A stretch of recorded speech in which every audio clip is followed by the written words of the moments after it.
आप देख रहे हैं अल्फा डिफेंस हिंदी में आपका स्वागत है।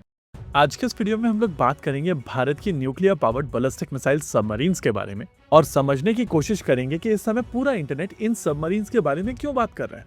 वीडियो को स्टार्ट करने से पहले हम लोग एक डिस्क्लेमर देना चाहेंगे कि आमतौर पर हम लोग चीजों को बहुत ज्यादा स्पेसिफिक डिटेल में जाकर बात करते हैं, लेकिन इस वीडियो में शायद हम लोग वो चीज नहीं कर पाएंगे क्योंकि बात हो रही है भारत की nuclear powered ballistic missile submarine और उनसे रिलेटेड बेसिस के बारे में। हालांकि यहाँ पर बहुत सारी इन्फॉर्मेशन पब्लिक है, लेकिन उस पब्लिक इन्फॉर्मेशन को रीआइट्रेट करने में भी हम लोगों को थोड़ी हिचक है। चलिए शुरू करते हैं आज का ये video. International institute of strategic studies यानी कि IISS की तरफ से कुछ फोटोग्राफ्स रिलीज की गई हैं और उनकी तरफ से भारत की SSBNs को लेकर एक डिटेल्ड आर्टिकल किया गया है। अभी आप अपनी स्क्रीन के ऊपर इसी फोटोग्राफ को देख सकते हैं और अगर आप इस फोटोग्राफ को ध्यान से देखेंगे तो आपको समझ में आएगा कि यहाँ पर भारत की 4 सबमरीन्स हैं। बेसिकली यहाँ पर 2 अलग अलग क्लास की 2 अलग अलग सबमरीन्स हैं और स्पेसिफिकली इन सबमरीन्स के बारे में अगर बात की जाए तो अरिहंत क्लास की 2 और अरिघात क्लास की 2 सबमरीन्स यहाँ पर आपको दिखाई देंगी।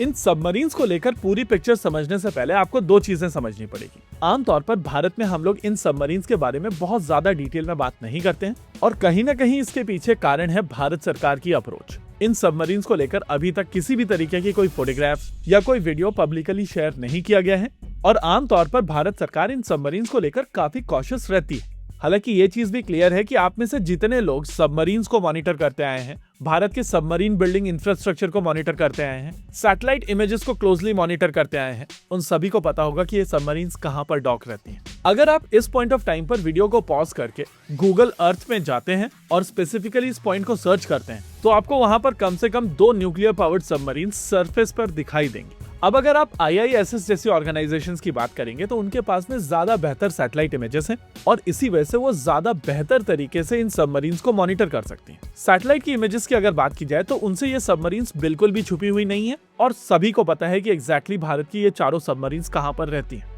इसी तरीके से अगर आप US नेवी के नेवल स्टेशंस को देखेंगे तो वहां पर भी आपको उनके एसेट्स दिखाई दे जाएंगे।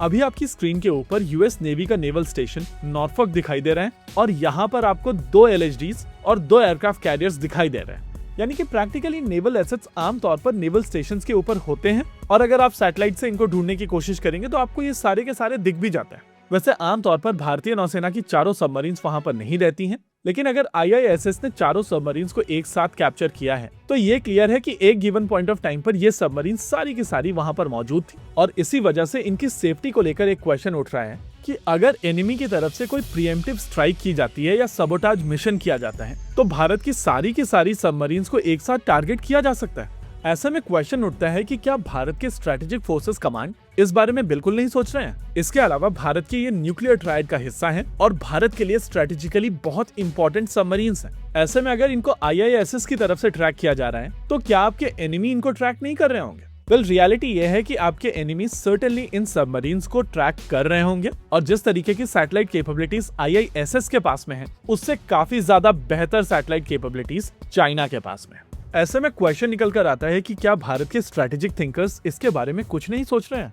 साथ ही साथ अगर ये सबमरीन्स भारत के लिए इतनी इंपॉर्टेंट है तो भारत सरकार इसको लेकर क्या कर रही है? वेल, हम लोगों को यहाँ पर एक चीज समझनी पड़ेगी कि भारत सरकार की तरफ से इसको लेकर इनिशिएटिव ले लिया गया है और इस पॉइंट ऑफ टाइम पर एक ऐसा बेस बनाया जा रहा है जो समुद्र के किनारे है लेकिन एक पहाड़ के अंदर है। प्रैक्टिकली एक पहाड़ को काट कर उसके अंदर एक नेवल बेस बनाया जा रहा है और इवेंचुअली ये सारी सबमरीन्स वहां रखी जाएंगी। आप में से ज्यादातर लोगों को इस बेस के बारे में आइडिया होगा, लेकिन हम लोग पर्सनली इस लोकेशन और इस प्रोजेक्ट के नाम को लेकर बात नहीं करेंगे। वैसे भारत सरकार की तरफ से ये प्रोजेक्ट 2 फेजेस में किया जा रहा है और इस प्रोजेक्ट का पहला फेज ऑलरेडी कंप्लीट कर लिया गया। यानी कि इस पॉइंट ऑफ टाइम पर जहां पर ये सबमरीन्स रखी गई हैं वो टेम्परेरी शेल्टर्स हैं और इवेंचुअली इन सबमरीन्स को जहां पर मूव किया जाएगा वो इनके परमानेंट बेस होंगे।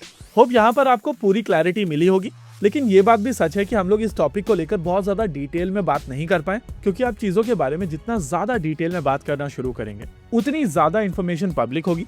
हालांकि ऐसा बिल्कुल नहीं है कि ये सारी चीजें छुपी हुई हैं। इनफैक्ट ये सारी की सारी चीजें पब्लिकली अवेलेबल हैं और आप काफी इजीली इन सब चीजों को ढूंढ सकते हैं, लेकिन फॉर सम रीजन हम लोग इसके बारे में और ज्यादा डिटेल में बात करने को लेकर कंफर्टेबल है ही नहीं। वैसे जिस बेस के बारे में हम लोग यहाँ पर बात कर रहे थे, अगर आप थोड़ा सा रिसर्च करेंगे तो आपको उसका नाम मिल जाएगा और उसके बारे में पढ़ने के बाद में आपको चीजें और ज्यादा बेहतर समझ में आएंगी। इसी के साथ आज के इस वीडियो में रखते हैं केवल इतना ही। वीडियो को अंत तक देखने के लिए धन्यवाद। देखते रहिए अल्फा डिफेंस। जय हिंद।